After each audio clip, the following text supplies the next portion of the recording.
5 chapter English के 5 question. मेरा आपकी हिंदी हिंदी का पहला क्वेश्चन है, आत्मकथा और जीवनी में अंतर लिखो। भाई आत्मकथा जीवनी में अंतर लिखो। पहला है आत्मकथा एक साइड जीवनी। आत्मकथा में व्यक्ति स्वयं के बारे में लिखता है। आत्मकथा में व्यक्ति क्या करता है? स्वयं के बारे में लिखता है। जीवनी में व्यक्ति दूसरे व्यक्ति के बारे में लिखता है। जीवनी में व्यक्ति दूसरे व्यक्ति के बारे में लिखता है। ठीक है। अब दूसरा पॉइंट, आत्मकथा में बेटा सच होना आवश्यक नहीं है, क्योंकि अपन स्वयं के बारे में लिख रहे हैं, अपने दुख, अपना दर्द, अपने गुण स्वयं व्यक्त कर रहे हैं, इसमें तो ये किसी का सच क्यों लेना। ठीक है। मगर जीवनी में सच होना अति आवश्यक है। क्यों? क्योंकि आप दूसरे के बारे में लिख रहे हैं तो आपके पास सबूत होना चाहिए जब आप लिख पाओगे, दूसरा आपसे लड़ जाएगा आगे। सिंपल बात है। आत्मकथा का उदाहरण है मेरी असफलताएं और जीवनी का उदाहरण है कलम का सिपाही। ठीक है। आत्मकथा जीवनी दो नंबर का आता है, 4 नंबर कभी नहीं पूछा गया। 3 पॉइंट करवा दिए, 2 आपको याद रहेंगे। ठीक है भाई। अगला क्वेश्चन है कि संस्मरण किसे कहते हैं? संस्मरण किसे कहते हैं?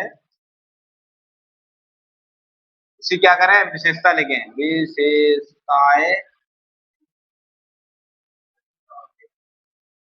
संस्मरण किसे कहा जाता है, इसकी विशेषता लिखें। तो सुनिए भैया संस्मरण के बारे में। संस्मरण जीवनी कथा को सजाकर या सुधार कर लिखना ही संस्मरण कहलाता है। जीवनी की कथा होती है, जीवनी की कथा है, उनको सुधार कर या सजाकर लिखना ही संस्मरण कहलाता है। इसकी विशेषताएं निम्नलिखित है। तो पर भैया पहली विशेषता है, संस्मरण का संबंध महापुरुष से होता है। ठीक है। संस्मरण का संबंध महापुरुष से होता है और संस्मरण विश्वसनीय होता है।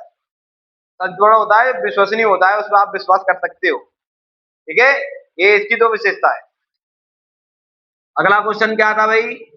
अगला क्वेश्चन था रेखा चित्र किसे कहते हैं? किसे कहते हैं? विशेषता लिखो। रेखा चित्र किसे कहा जाता है, इसकी विशेषता लिखें भैया। सुनो भैया रेखा चित्र के बारे में। रेखा चित्र पुरानी वस्तु या पुराने दृश्य को याद कर कर एक चित्र बना देना ही क्या कहलाता है? रेखा चित्र कहलाता है। पुरानी वस्तुएं या आप कहीं उसको चित्र देख के आए और आपने 2-3 दिन बाद फिर उसका डायग्राम बना दिया, उसे रेखा चित्र कहते हैं। ठीक है।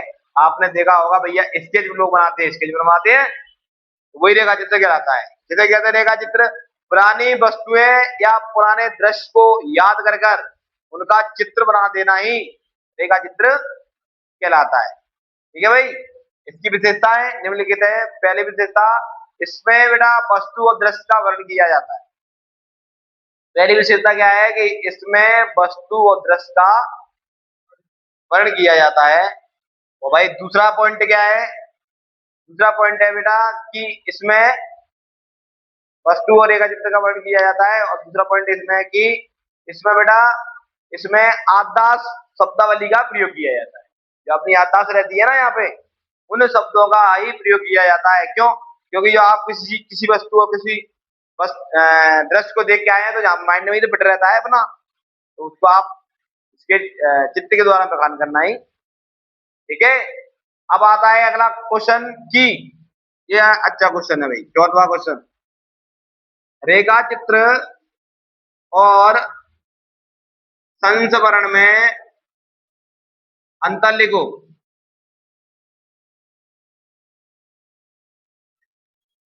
रेखा चित्र और संस्मरण में अंतर लिखे तो भैया रेखा चित्र एक तरफ संस्मरण। रेखा चित्र भैया भाई डेफिनेशन, रेखा चित्र में जीवनी की कथा को सुधार कर लिखा जाता है। संस्मरण में बेटा, संस्मरण में क्या होता है? संस्मरण में हाँ, संस्मरण में रेखा चित्र जीवनी, सॉरी गलत हो गया। रेखा चित्र क्या होता है? रेखा चित्र में क्या होता है? पहला पॉइंट बनना है कि रेखा चित्र में पुरानी वस्तुओं और दृश्यों का याद करके क्या बनाया जाता है? चित्र बनाया जाता है। और संत वर्ण में जीवनी कथा को सुधार कर लिखा जाता है। ये पॉइंट था, ठीक है। रेखा चित्र में क्या होता है कि दृश्य और पुरानी वस्तुओं को याद रखकर चित्र बनाया जाता है।